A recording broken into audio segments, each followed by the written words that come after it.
बाजार के ट्रैफिक की हलचल के बीच सड़क के किनारे खड़ी सिमरन राठौर ऑटो का इंतजार कर रही थी। लाल रंग की साड़ी में वह बिल्कुल साधारण दिखाई दे रही थी। किसी को अंदाजा भी नहीं था कि सामने खड़ी महिला जिले की आईपीएस अधिकारी है। कुछ ही देर बाद एक काली रंग की जीप तेजी से आई और साइड में रुक गई। उसमें से निकला इंस्पेक्टर विनय सिंह, जिसकी उम्र करीब 45 साल थी। वह डीएसपी का खास आदमी था, जिसकी शक्ल सूरत में घमंड झलकता था। जैसे ही वह जीप से उतरकर बाहर आया, उसने मुस्कुराकर सिमरन से कहा, चलोगी क्या? उसकी आवाज में मस्ती भी थी और घुमावदार तानों का असर भी। सिमरन के भीतर गुस्सा उठ खड़ा हुआ, पर उसने चेहरे पर कड़वी सख्ती रखी और बिना जवाब दिए खड़ी रही। इंस्पेक्टर विनय हंसते हुए और करीब आकर बोला, अरे मैडम, इतना मुंह क्यों घुमा रखा है? अपने आशिक से क्या शर्माती हो? एक बार तो देख लो, तुम्हें देखे बगैर मेरी सुबह नहीं होती। आज चलो कहीं घूम आते हैं। वह बोलते हुए ऐसे अदा कर रहा था जैसे सिमरन को पहले से जानता हो, जबकि उनका आपसी कोई रिश्ता था ही नहीं।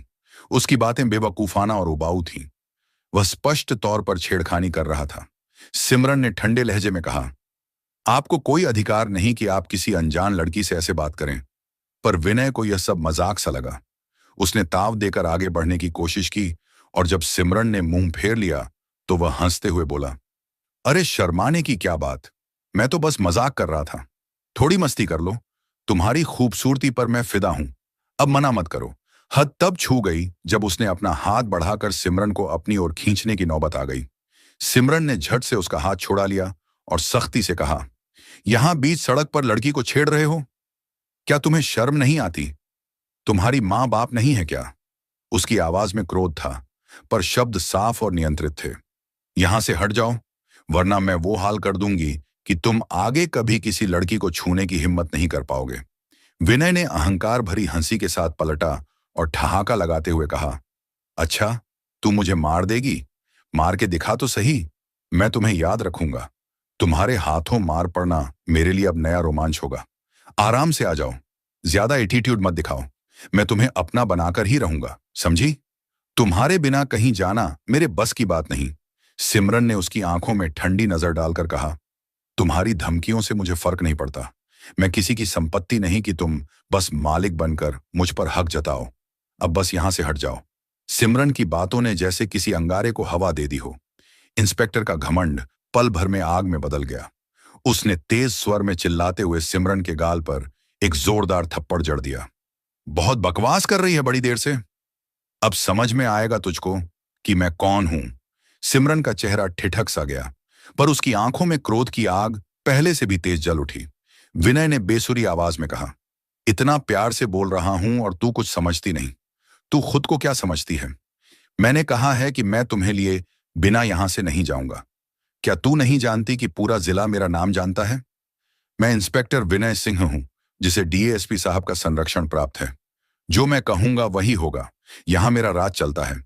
ज्यादा नौटंकी मत कर। चल मेरे साथ, वरना दो और थप्पड़ पड़ेंगे, समझी? सिमरन के लिए अब बात साफ थी।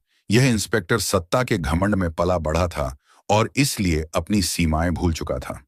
पर उसके चेहरे की लालिमा अब भय की नहीं, असली गुस्से की थी।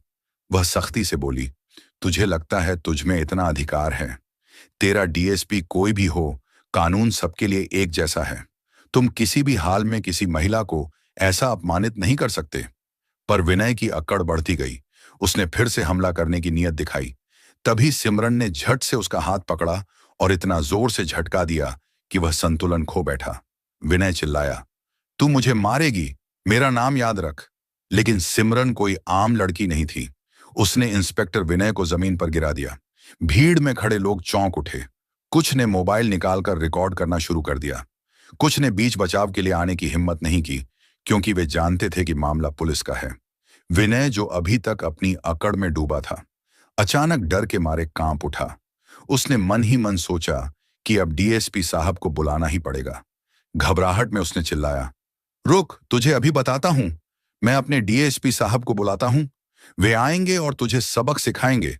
तूने मेरी बेइज्जती की है, तुझे इसका अंजाम भुगतना होगा। और वह तेजी से अपने फोन में नंबर डायल करने लगा। सिमरन ने शांत लेकिन कठोर स्वर में कहा, बुला लो, पर जान लो, अगर तुम्हारे डीएसपी साहब ने भी मेरे साथ किसी तरह की गलत हरकत की तो कानून के आगे सब बराबर हैं। कोई भी चाहे वह कितना भी बड़ा क्यों ना हो, सलाखों के पीछे जाएगा। कुछ ही देर में एक कार मौके पर आई और कार से करीब 55 साल का आदमी उतरा। चेहरा परिचित, कद काठी में प्रभावशाली। वह दिनेश पटेल, जिले का डीएसपी था। उसने भीड़ में कदम रखते ही मुस्कान भरी नकली अदब के साथ सिमरन की तरफ सलाम ठोकते हुए कहा, अच्छा, आप यहाँ क्या मामला है मैडम? उसकी आवाज में खास आदमी को बचाने का घमंड झलक रहा था, पर चेहरे पर दबे हुए रोष का संकेत भी साफ था। उसकी नजर एकाएक विनय पर पड़ी। वह तेजी से विनय के पास गया और उसके हाल को देखकर चौंक उठा। विनय ने गुस्से में कहा, साहब, इस लड़की ने मुझे मारा। देखो मेरा क्या हाल कर दिया। इसे नहीं छोड़ूंगा, मैं इसे सबक सिखाऊंगा। दिनेश पटेल का रंग बदल गया। उसने सिमरन की ओर देखते हुए कहा, मैडम, आपने मेरे इंस्पेक्टर को क्यों इस तरह? भीड़ में एक सन्नाटा छा गया। लोग फुसफुसाने लगे कि मामला बड़ा होने वाला है। एक तरफ एक आईपीएस अफसर, दूसरी तरफ डीएसपी का खास आदमी। सिमरन ने गर्दन सीधी कर ली और शांत स्वर में जवाब दिया, मुझे आपके इंस्पेक्टर की परवरिश की जिम्मेदारी लेने की जरूरत नहीं। उसने जो किया वह सार्वजनिक जगह पर हुआ। मैंने केवल आत्मरक्षा की। अगर वे चाहे तो शिकायत दर्ज कराएं। सब कुछ रिकॉर्ड हुआ है। लेकिन समझ लें, किसी भी तरह की गुंडागर्दी का जवाब मैं कानून के मुताबिक कर दूंगी। आप चाह तो शिकायत दर्ज कराइए, पर याद रखें, कानून का कानून ही चलेगा। विनय की बेईमानी और हाथ उठाने के बाद जो माहौल बन गया था, वह अब और भी गंभीर रूप ले चुका था। दिनेश पटेल के सुर में पहली से कठोरता थी, पर जब सिमरन ने तेज आवाज में कहा कि पहले अपने इंस्पेक्टर की हरकत सुनिए, फिर फैसला कीजिए, उसने जोर देकर कहा कि उसने आत्मरक्षा की और सार्वजनिक जगह पर हुई अभद्रता बर्दाश्त नहीं की जा सकती। दिनेश पटेल ने हाथ जोड़कर क्षमा याचना की कोशिश की। कहा, सॉरी मैडम, मैं अपने इंस्पेक्टर की तरफ से माफी मांगता हूं। मुझे पूरा मामला पता नहीं है। लेकिन सिमरन ने शांत पर अटल लहजे में कहा, माफी? अगर आपके इंस्पेक्टर ने गलत किया है तो माफी ही काफी नहीं होगी। कानून के अनुसार कार्यवाही होगी। किसी के पद से बड़े होकर कोई भी व्यक्ति किसी महिला से इस तरह का व्यवहार नहीं कर सकता। भीड़ में खामोशी फैल गई। लोग आपस में फुसफुसाने लगे कि आखिर एक पावरफुल आदमी और कानून की ताकत के बीच कैसे टकराव होगा। इंस्पेक्टर विनय खड़ा देखकर भी असहज था। उसे समझ नहीं आ रहा था कि उसके डीएसपी साहब इस सार्वजनिक दबाव के आगे झुक क्यों रहे हैं। गर्व का घमंड उसके अंदर कमजोर पड़ता जा रहा था। वह पहले जितना अड़ंगा नहीं दिखा पा रहा था। सिमरन ने तुरंत आइडेंटिफिकेशन करवाकर मोबाइल रिकॉर्डिंग और आसपास के गवाहों के बयान भी सुरक्षित करवा ली।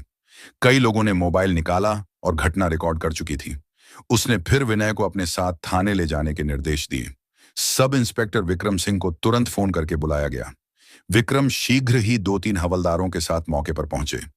उन्होंने स्थिति का जायजा लिया, गवाहों के बयानों को नोट किया और विनय को थाने ले जाने की औपचारिक प्रक्रिया शुरू की। थाने में पहुंचते ही सिमरन ने खुद मामले की प्रारंभिक जांच में हाथ लगाया। उसने संयम और पेशेवर खड़ाई के साथ गवाहों से पूछताछ करवाई, मोबाइल फुटेज और आसपास के सीसीटीवी के रिकॉर्ड देखे जाने के लिए निर्देश दिए। जांच में जो तथ्य सामने आए वे चिंताजनक थे। कई लड़कियों ने बतलाया कि विनय अक्सर सार्वजनिक जगहों पर घूरता, अहित टिप्पणी करता और कई बार जबरन छेड़छाड़ की कोशिश करता। कुछ लड़कियां डर के मारे पहले कभी थाने नहीं आई। वे प्रतिष्ठित पद के डीएसपी की ताकत और बदनामी के डर से मुंह बंद रखती रहीं। सिमरन ने इन शिकायतों को गंभीरता से लिया। उसने तुरंत एक लिखित रिपोर्ट तैयार करवाई, गवाही, रिकॉर्डिंग और प्राथमिक वैधानिक कागजातों के साथ, और विनय के खिलाफ सख्त धाराओं के लागू होने की सिफारिश की। उसे मालूम था कि सिर्फ एक घटना नहीं, बल्कि यह एक पैटर्न था जिसे अब तोड़ना जरूरी है, क्योंकि मामला केवल अपराध का नहीं रहकर समाज के एक बड़े प्रश्न में बदलता जा रहा था, ताकत के दुरुपयोग और नारी सुरक्षा का।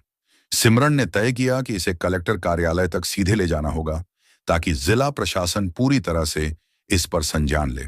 उसने सारी फाइल और सबूत संक्षेप में तैयार करवाकर कलेक्टर राजीव वर्मा को स्थिति से अवगत कराना उचित समझा। सुबह कागजों का फोल्डर हाथ में लिए सिमरन सीधे कलेक्टर कार्यालय की ओर बढ़ी। उसे पता था कि अब लड़ाई केवल एक इंस्पेक्टर के खिलाफ नहीं है। यह संदेश देने की लड़ाई है कि कानून के आगे हर कोई बराबर है, चाहे नाम बड़ा हो या पद ऊंचा। कलेक्टर राजीव वर्मा को सारी बातें विस्तार से बताने के लिए सिमरन ने दस्तावेज प्रस्तुत किए और यह स्पष्ट कर दिया कि वह मामले में पूरी तरह से निष्पक्ष और कड़ाई से कार्यवाही की मांग कर रही है। सिमरन राठौर ने कलेक्टर राजीव वर्मा के चैम्बर पर दस्तावेज रखकर सब कुछ बिना किसी नाटकीयता के विस्तार से बताया। घटनाओं का क्रम, गवाहों के बयान, मोबाइल और सीसीटीवी फुटेज की प्रति और उन लड़कियों की लिखित शिकायतें जो डर के मारे पहले सामने नहीं आई थी। उसने हर वह बात सुस्पष्ट तरीके से रखी जो उसने खुद देखी, सुनी और रिकॉर्ड की थी। उसके शब्दों में थकान नहीं थी, केवल कर्तव्य के प्रति अटल इरादा और सत्य को सामने लाने की मजबूरी थी। राजीव वर्मा ने हर कागज ध्यान से पढ़ा, सीसीटीवी के फुटेज को कई बार देखा और गवाहों के बयान नोट किए। वह एक संवेदनशील और अनुशासित प्रशासक था। उसके चेहरे पर निर्णय की गंभीरता दिख रही थी। उसने सिमरन की पेशेवारता की तारीफ की और कहा, मैं इस मामले को सार्वजनिक रूप से उठाऊंगा और पूरी पारदर्शिता के साथ कार्यवाही करूंगा। राजीव ने तुरंत आवश्यक निर्देश दिए। विनय सिंह के खिलाफ एफआईआर दर्ज करने का निर्देश, गिरफ्तार करने की अनुमति देने के लिए सबूतों का संकलन और मामले की निष्पक्षता सुनिश्चित करने हेतु एक मजिस्ट्रेट और मुलजिम की मौजूदगी में जांच की निगरानी। साथ ही उन्होंने पुलिस महानिदेशालय को भी सूचित कर दिया कि मामला संवेदनशील होने के कारण इसे प्राथमिकता देनी है। राजीव वर्मा ने महसूस किया कि यह मामला केवल एक व्यक्तिगत विवाद नहीं रहेगा, यह सार्वजनिक स्वास्थ्य का मुद्दा बन सकता है, जहां ताकत का दुरुपयोग और महिलाओं की सुरक्षा दोनों दांव पर हैं। इसीलिए उन्होंने फैसला किया कि मामले को पारदर्शी तरीके से उठाया जाए। एक प्रेस कॉन्फ्रेंस बुलानी होगी जिसमें सभी तथ्यों और पुलिस कार्यवाही का ब्यौरा जनता के सामने रखा जाएगा। उन्होंने सिमरन से कहा, हम भ्रष्ट और ताकतवर प्रभाव से डरकर पीछे नहीं हट सकते। प्रेस कॉन्फ्रेंस में मैं खास सब कुछ बताऊंगा, तथ्य, कार्यवाही और आगे की प्रक्रिया। प्रेस मीटिंग की तैयारी तेजी से हुई। कलेक्टर कार्यालय ने प्रेस नोट जारी किया जिसमें घटना के सार, आरोपों और पुलिस कार्यवाही की रूपरेखा दी गई। उसी दिन शाम तक मीडिया हॉल में सीटें भर गईं। स्थानीय चैनल, अखबारों के रिपोर्टर और सोशल मीडिया पर सक्रिय पत्रकार लोग उत्सुक थे।